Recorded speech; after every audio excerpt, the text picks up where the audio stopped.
Arthur Machen, A Novelist of Ecstasy and Sin, by Vincent Starrett, ULF, with 2 uncollected poems by Arthur Machen.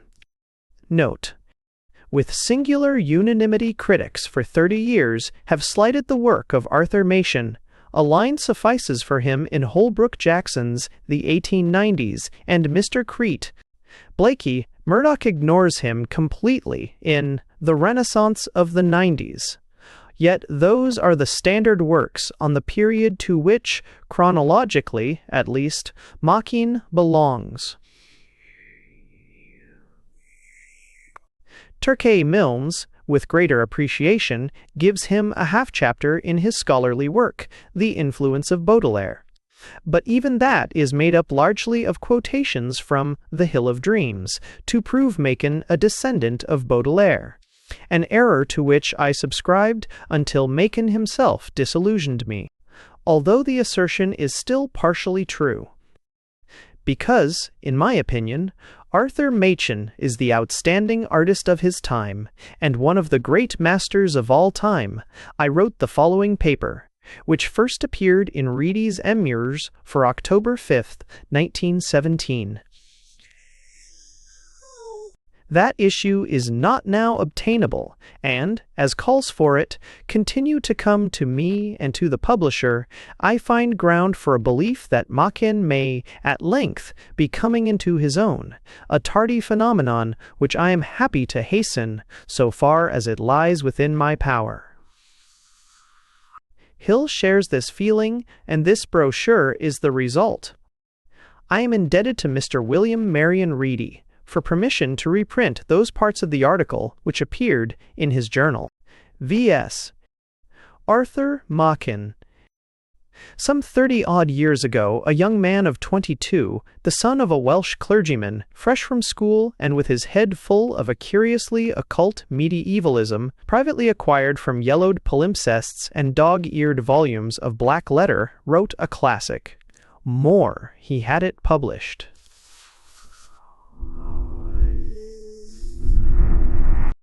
Only one review copy was sent out.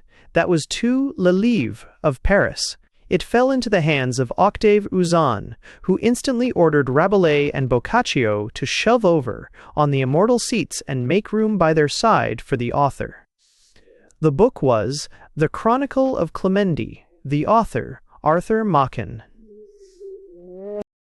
3 years ago, about not long after the Great War first shook the world, a London evening newspaper published inconspicuously a purely fictional account of a supposed incident of the British retreat from Mons. It described the miraculous intervention of the English archers of Agincourt at a time when the British were sore pressed by the German hordes. Immediately, churchmen, spiritualists, and a host of others seized upon it as an authentic record and the miracle as an omen. In the hysteria that followed, Arthur Machen, its author, found himself a talked-of man because he wrote to the papers denying that the narrative was factual. Later, when his little volume, The Bowmen and Other Legends of the War, appeared in print, it met with an extraordinary and rather impertinent success.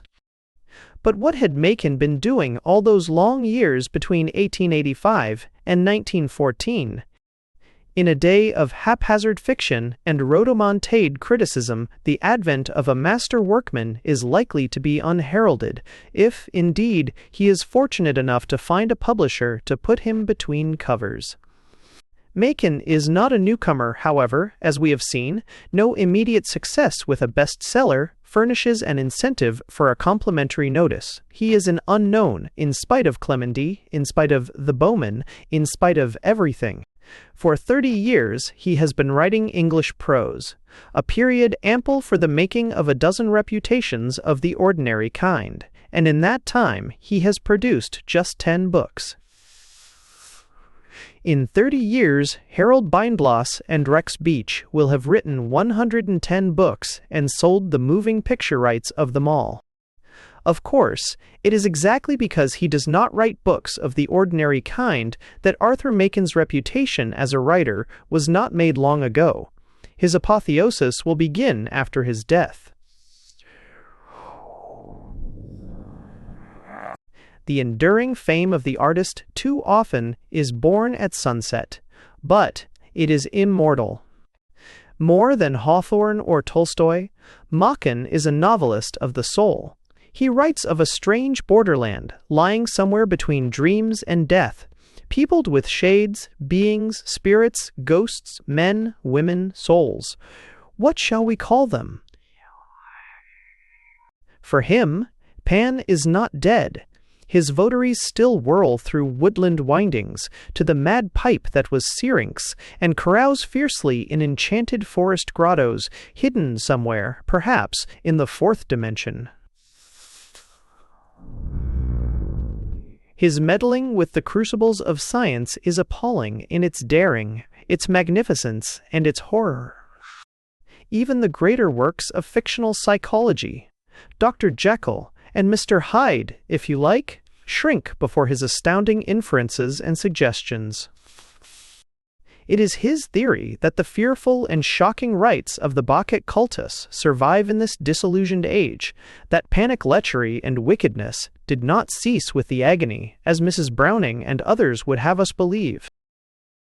Of Hawthorne, Arthur Symons wrote, "He is haunted by what is obscure, dangerous, and on the confines of good and evil. Machen crosses those perilous frontiers. He all but lifts the veil, himself, indeed, passes beyond it. But the curtain drops behind him, and we, hesitating to follow, see only dimly the phantasmagoria beyond, the ecstasies of vague shapes with a shining about them. On the one hand, on the other, the writhings of animate gargoyles. And we experience, I think, a distinct sense of gratitude toward this terrible guide, for that we are permitted no closer view of the mysteries that seem to him so clear. We glimpse his secrets in transfiguring flashes from afar, as Lancelot viewed the Sangreal, and, like that tarnished knight, we quest vainly a tangible solution, half in apprehension, always in glamour. But it is like Galahad, we must seek the eternal mysteries that obsess Arthur Machen. There is no solution but an absolution, for it is the mysteries of life and death of which he writes, and of life in death and death in life. This with particular reference to Machen's two most important books, The House of Souls and The Hill of Dreams, in which he reaches his greatest stature as a novelist of the soul. There are those who will call him a novelist of sin, quibbling about a definition. With these I have no quarrel. The characterizations are synonymous. His books exhale all evil and all corruption, yet they are as pure as the fabled waters of that crystal spring de Leon sought. They are pervaded by an ever-present, intoxicating sense of sin, ravishingly beautiful, furiously pagan, frantically lovely. But Machen is a finer and truer mystic than the two-penny occultists who guide modern spiritualistic thought. If we are to subscribe to his curious philosophy, to be discussed later, we must believe that there is no paradox in this. But something of what we are getting at is explained in his own pages, in this opening paragraph from his story. The white people, in The House of Souls, Sorcery and Sanctity, said Ambrose, these are the only realities. Each is an ecstasy, a withdrawal from the common life. And, a little later in this, there is something profoundly unnatural about sin, wanting, the essence of which really is in the taking of heaven by storm. One gathers from a general vagueness on the subject that sin is not popular in these times. There are, of course, new sins and advanced sins and higher sins, all of which are intensely interesting. The chief puzzle to the lay mind is why they should bear these names, since they are usually neither new, advanced, and high, nor particularly sinful. I am speaking of sin as an offense against the nature of things, and of evil in the soul, which has very little to do with the sins of the statute book. Sin, according to the same Ambrose I've quoted, is conceivable in the talking of animals. If a chair should walk across a room, that would be sinful, or if a tree sat down with us to afternoon tea. The savage who worships a conjurer is a far finer moralist than the civilized who suspects him, and I use the name moralist for one who has an appreciation of sin. This is not the sin of the legal code, Soper Ambrose. I conceive to be Arthur Machen. There are only two realities, sorcery and sanctity, sin and sainthood, and each is an ecstasy. Arthur Machen's is the former. Perhaps his most remarkable story, certainly I think his most terrible story, is The Great God Pan, at first published separately with The Inmost Light, now occurring in The House of Souls.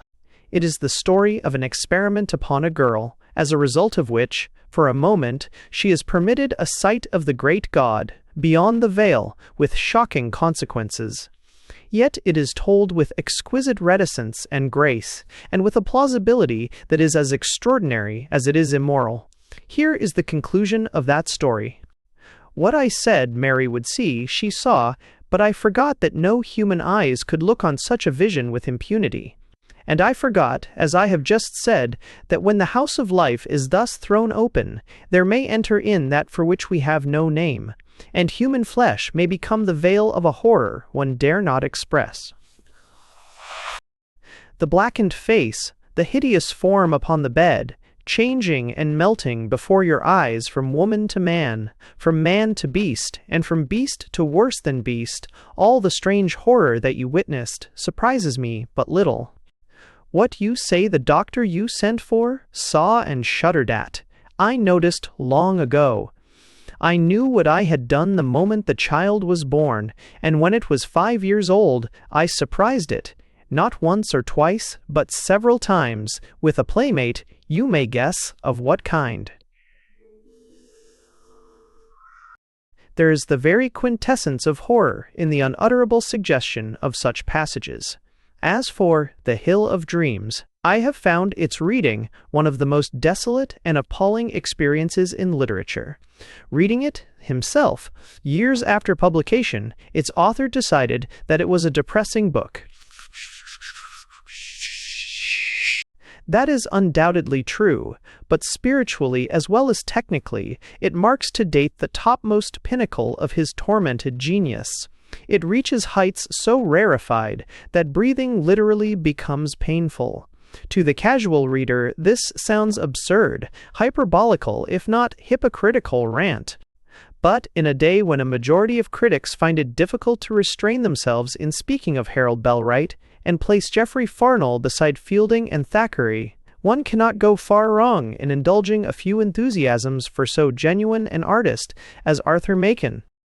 Of the reviewers into whose hands fell this remarkable book, in the year of its publication, 1907, only one appears to have valued it at its real worth. The editor of the Academy, who, carried away by the tale and its telling, turned out a bit of critical prose which might have been lifted from the book itself. There is something sinister in the beauty of Mr. Machen's book, he wrote. It is like some strangely shaped orchid, the color of which is fierce and terrible, and its perfume is haunting to suffocation by reason of its intolerable sweetness. The cruelty of the book is more savage than any of the cruelty which the book describes. Lucian shuddered at the boys who were deliberately hanging an ungainly puppy. He had thrashed the little ruffian who kicked the sick cat, before he wrapped himself away from the contact of such infamy in the shelter of his own imaginings. For in The Hill of Dreams, you seem to be shown a lovely, sensitive boy who has fashioned himself a white palace of beauty in his own mind. He has had time only to realize its full beauty when disease lays its cold touch upon him and gathers him into her grasp, until he lies decaying and horrible, seeing his own decay, and seeing that his decay makes the white palace foul. The boys did not chant songs as they looped the string round the neck of the uncouth puppy. Mr. Machen fashions prose out of the writhings of Lucian, who is dear to him, and his prose has the rhythmic beat of some dreadful oriental instrument. Insistent, monotonous, haunting, and still, the soft tone of one careful flute sounds on and keeps the nerves alive to the slow and growing pain of the rhythmic beat. Lucian, in ecstasy of worship for the young girl whose lips have given him a new life, pressed his body against sharp thorns until the white flesh of his body was red with drops of blood. It is like some dreadful liturgy of self-inflicted pain, set to measured music, and the cadence of that music becomes intolerable by its suave phrasing and perfect modulation. The last long chapter with its recurring themes is a masterpiece of prose, and in its way, unique. After that, there would seem to be no need for further comment on The Hill of Dreams. But there is. There is. Quite as important as what Mr. Machen says is his manner of saying it. He possesses an English prose style, which, in its mystical suggestion and beauty, is unlike any other I have encountered.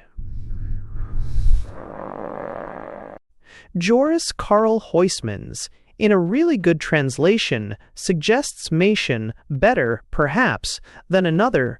Both are debtors to Baudelaire. 1 Mun.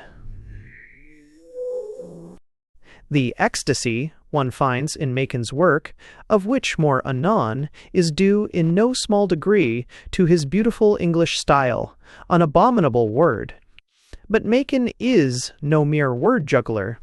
His vocabulary, while astonishing and extensive, is not affectedly so. Yet his sentences move to sonorous, half-submerged rhythms, swooning with pagan color and redolent of sacerdotal incense. I had reached this conclusion, I think, before I encountered a passage from The Hill of Dreams, which clinched it.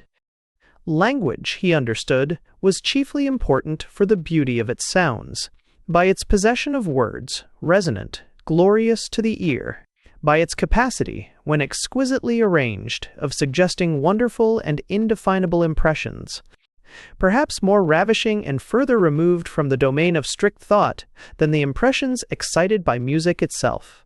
Here lay hidden the secret of suggestion, the art of causing sensation by the use of words. Was it ever better expressed? He defines his method and exhibits its results at the same time. And dipping almost at random into the same volume, here is a further example of the method. Slowly and timidly he began to untie his boots, fumbling with the laces, and glancing all the while on every side at the ugly, misshapen trees that hedged the lawn. Not a branch was straight, not one was free, but all were interlaced and grew one about another, and just above ground, where the cankered stems joined the protuberant roots, there were forms that imitated the human shape, and faces and twining limbs that amazed him. Green mosses were hair, and tresses were stark and gray lichen. A twisted root swelled into a limb. In the hollows of the rooted bark he saw the masks of men. As he gazed across the turf and into the thicket, the sunshine seemed really to become green, and the contrast between the bright glow poured on the lawn and the black shadows of the brake made an odd flickering light in which all the grotesque postures of stem and root began to stir. The wood was alive. The turf beneath him heaved and sunk as with the deep swell of the sea. And he could imagine a man who was able to live on one sense while he pleased, to whom, for example, every impression of touch, taste, hearing, or seeing should be translated into odor, who at the desired kiss should be ravished with the scent of dark violets, to whom music should be the perfume of a rose garden at dawn. This is not prose at all, but poetry, and poetry of a high order. And it is from such beautiful manipulation of words, phrases, and rhythms that Machen attains his most clairvoyant and arresting effects in the realms of horror, dread, and terror. From the strange gesturings of trees, the glow of furnace-like clouds, the somber beauty of brooding fields, and valleys all too still, the mystery of lovely women, and all the terror of life and nature seen with the understanding eye. So much for Arthur Machen as a novelist. It is a fascinating subject, but it is also an extensive one, and the curious, tenuous quality of his work may lead one into indiscretions.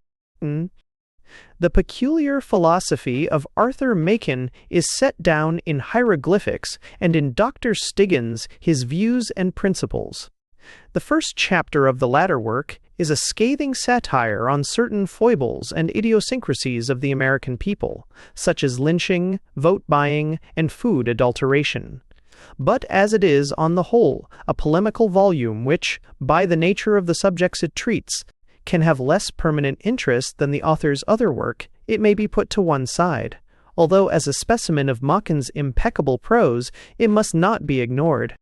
In hieroglyphics, he returns to those ecstasies mentioned in The White People and gives us further definitions.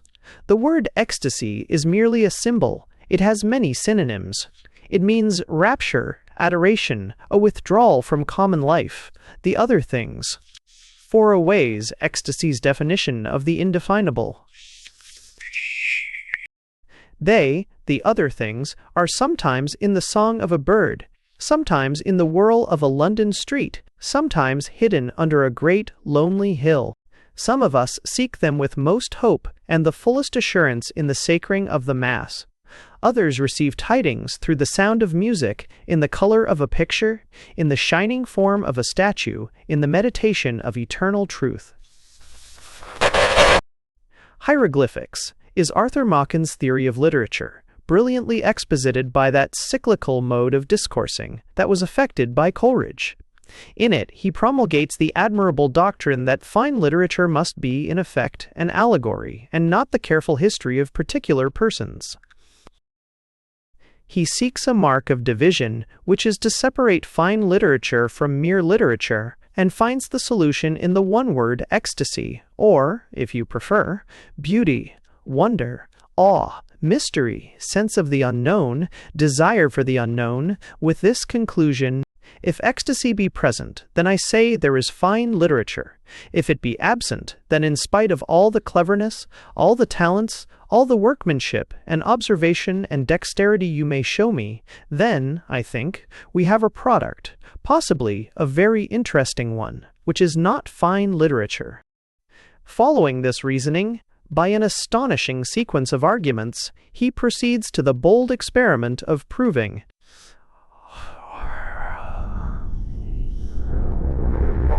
the analytical key to the test is found in the differentiation between art and artifice, a nice problem in such extreme instances as Poe's Dupin stories and Stevenson's Dr. Jekyll and Mr. Hyde, as Mr. Machen points out. By this ingenious method, the Odyssey, Oedipus, Morte d'Arthur, Kubla Khan, Don Quixote, and Rabelais immediately are proven fine literature, a host of other esteemed works merely, if you like, good literature. Pantagruel, by a more delicate application of the test, becomes a finer work than Don Quixote, and in the exposition of the Stichtum we come upon one of the mountain peaks of Machen's amazing philosophy. He begins the discussion with a jest about the enormous capacity for strong drink exhibited by Mr. G. Pickwick and his friends, and reminds us that it was the god of wine in whose honor Sophocles wrote his dramas and choral songs, who was worshipped and invoked at the Dionysiaca, and that all the drama arose from the celebration of the Bacchic mysteries.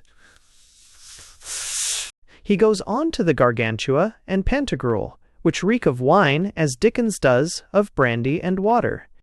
The Rabelaisian history begins, Grand Goussier au Stoit bon Raillard and Saint Thames, aimant à boire net, and ends with the oracle of the holy bottle, with the word trench, almont, mot almont, font mort, and mot fait be.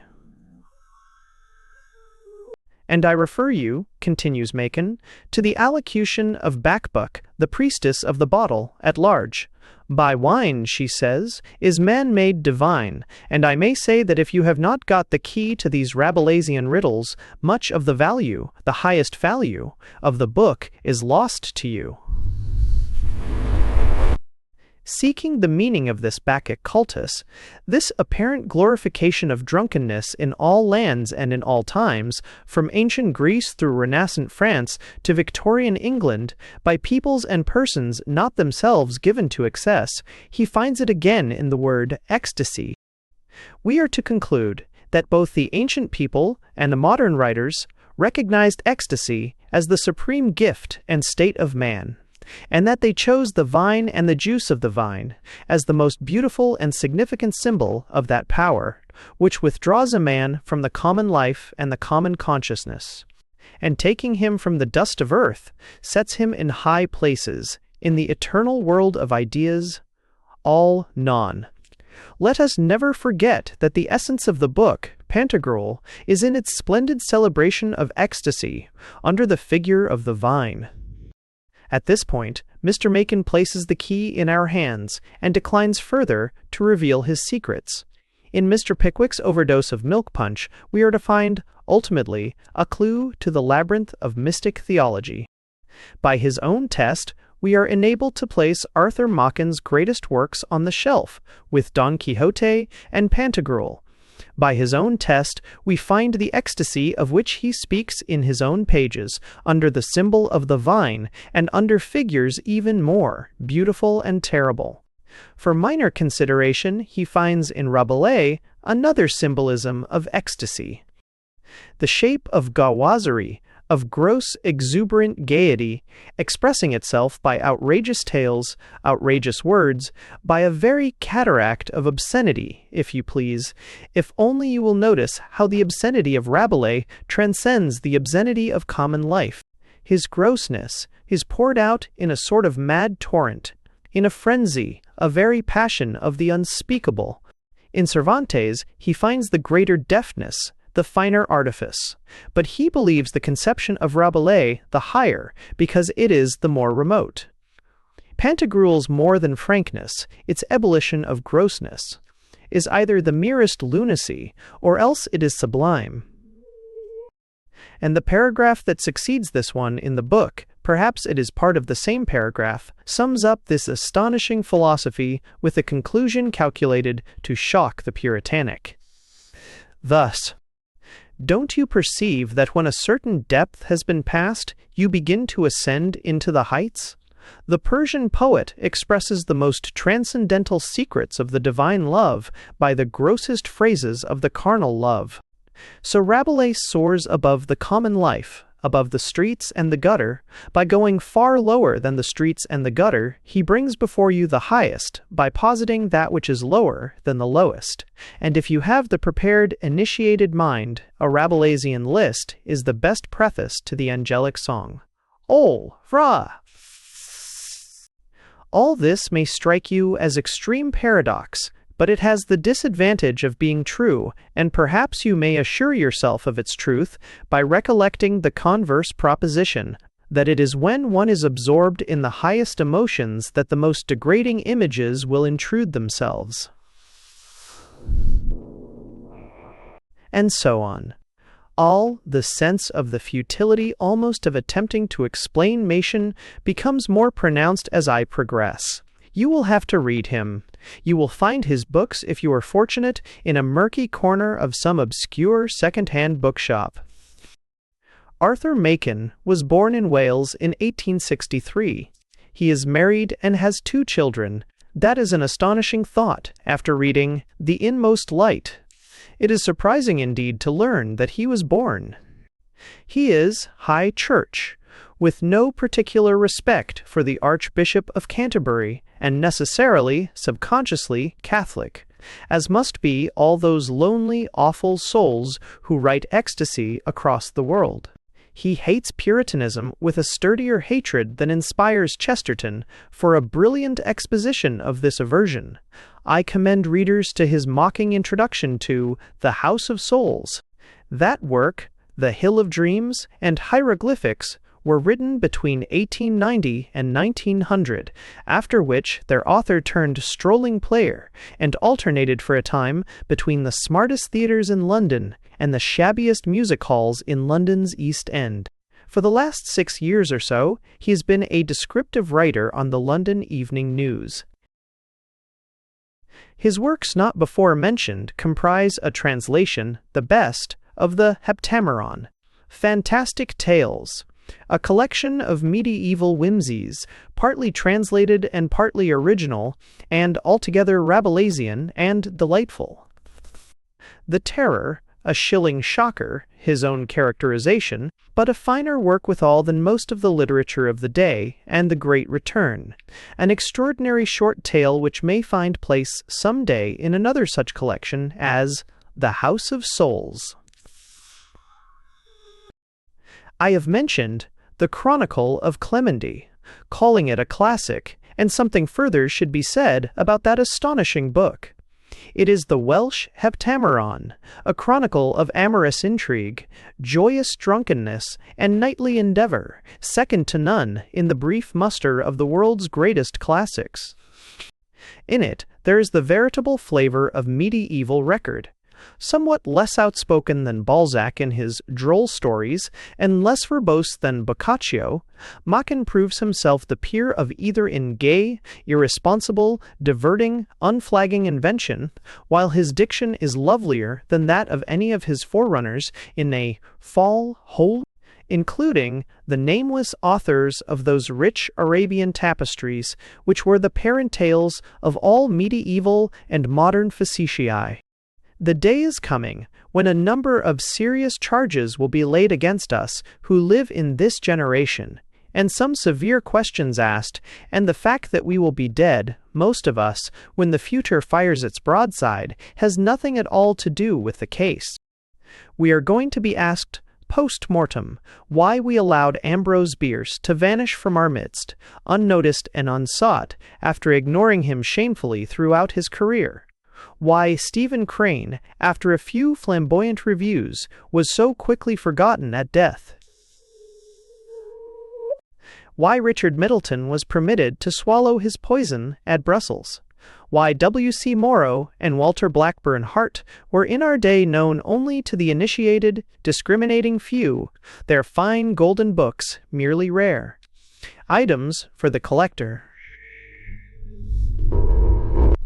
Among other things, posterity is going to demand of us why, when the opportunity was ours, we did not open our hearts to Arthur Machen and name him among the very great. Footnote 1. I have let this last assertion stand as part of the original article, although Mr. Machen writes me that I am in error. I never read a line of Baudelaire, he says, but I have read deeply in Poe, who, I believe, derives largely from Baudelaire. Of course, it is the other way round. Baudelaire derives from Poe, but my own assumption is rendered clear. V. It's the remembrance of the bard. In the darkness of old age, let not my memory fail. Let me not forget to celebrate the beloved land of Gwent. If they imprison me in a deep place, in a house of pestilence, still shall I be free, remembering the sunshine upon Minid Main. There have I listened to the song of the lark. My soul has ascended with the song of the little bird. The great white clouds were the ships of my spirit, sailing to the haven of the Almighty. Equally to be held in honor is the sight of the great mountain, adorned with the gushing of many waters. Sweet is the shade of its hazel thickets. There a treasure is preserved, which I will not celebrate. It is glorious and deeply concealed. If Teal should return, if happiness were restored to the Cymry, Dewey, and Defreege should serve his mass, then a great marvel would be made visible.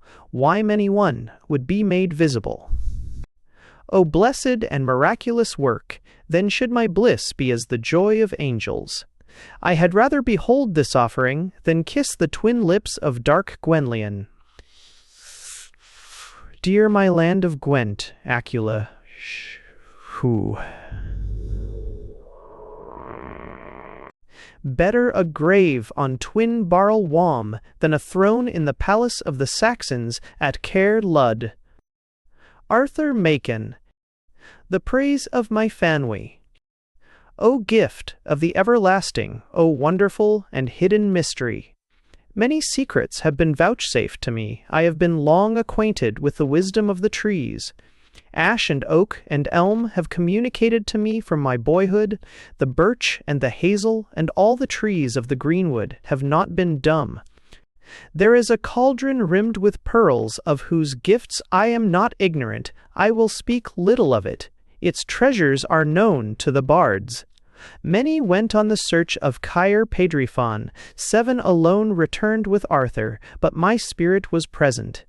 7 are the apple trees in a beautiful orchard. I have eaten of their fruit, which is not bestowed on Saxons. I am not ignorant of a head, which is glorious and venerable. It made perpetual entertainment for the warriors. Their joys would have been immortal.